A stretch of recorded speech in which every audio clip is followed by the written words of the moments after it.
आज हम सबसे पहले आपको आपके जीवन से जुड़ी सबसे जरूरी खबर बताएंगे और वो ये है कि महंगाई और आर्थिक मंदी आपकी तरफ बहुत तेजी से बढ़ रही है और इससे पहले कि आपकी मासिक आमदनी पहले के मुकाबले आधी रह जाए और खर्चे पहले से डबल हो जाएं, आपको सावधान हो जाना चाहिए।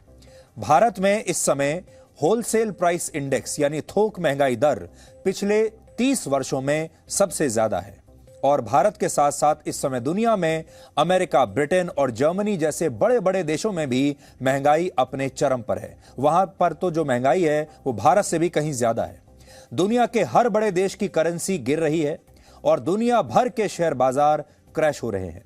ये सारे लक्षण अच्छे नहीं हैं। ये सारे लक्षण आर्थिक मंदी के लक्षण हैं। आप याद कीजिए 2008 की आर्थिक मंदी, और अगर आर्थिक मंदी आई तो आपकी नौकरी से लेकर आपका व्यापार तक, चाहे छोटा व्यापार हो बड़ा व्यापार हो, सब कुछ खतरे में पड़ जाएगा।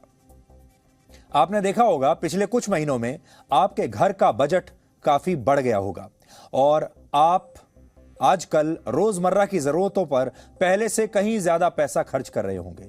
इस स्थिति को महंगाई कहते हैं। यानी महंगाई का मतलब ही यही है कि आपका खर्च बढ़ जाता है और उतने पैसे में जो सामान आता है वो कम हो जाता है, जबकि आय में कोई ज्यादा बदलाव हुआ नहीं है। भारत के लिए चिंताजनक बात यह है कि अब भारत में होलसेल प्राइस इंडेक्स, जिसे हिंदी में आप थोक महंगाई दर कहते हैं, वो 30 साल के बाद सबसे ऊंचे स्तर पर है। खाने पीने की चीजों और कच्चे तेल के दाम बढ़ने से इसी साल मई में होलसेल प्राइस इंडेक्स 15.88% के रिकॉर्ड स्तर पर पहुंच गया।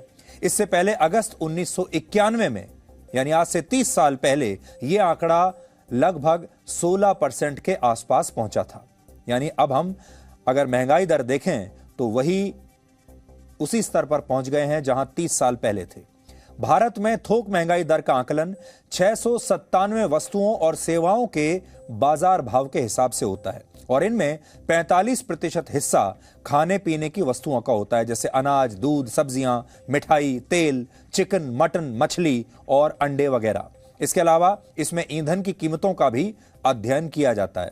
तो आपने देखा होगा असल में यही वो सारी चीजें हैं जो अचानक हमारे देश में महंगी हो गई हैं, खाने पीने की चीजें। हमारे देश में बहुत सारे लोग थोक महंगाई दर और रिटेल महंगाई दर को एक ही समझ लेते हैं, जबकि ये दोनों अलग हैं। जब देश के लोग कोई वस्तु किसी दुकान से खरीदकर अपने घर लाते हैं तो उसे रिटेल महंगाई कहते हैं। जब थोक महंगाई का यहां पर मतलब यह होता है वो वस्तु उस दुकानदार को कितने में मिली। अभी भारत में होलसेल प्राइस इंडेक्स ने 30 साल का रिकॉर्ड तोड़ दिया है, जबकि रिटेल महंगाई दर में पिछले महीने की तुलना में कुछ कमी आई है। पिछले महीने रिटेल महंगाई दर 7.04% थी, जबकि इससे पहले अप्रैल में रिटेल महंगाई 7.79% तक पहुंच गई थी, जो 8 साल के बाद सबसे ज्यादा थी।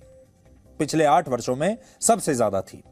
फरवरी से अप्रैल महीने के बीच सब्जियों के दामों में लगभग 23% से ज्यादा का इजाफा हो चुका है।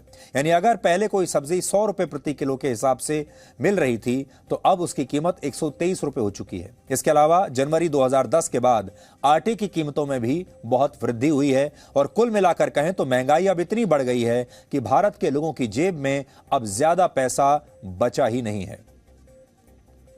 और इस महंगाई की चुभन आप सबने महसूस की होगी। हालांकि यह स्थिति सिर्फ भारत में नहीं है, पूरी दुनिया में महंगाई ऐतिहासिक स्तर पर पहुंच चुकी है। इस समय सबसे ज्यादा महंगाई टर्की में है। टर्की में 24 साल के बाद महंगाई दर 73.5% के रिकॉर्ड स्तर पर है।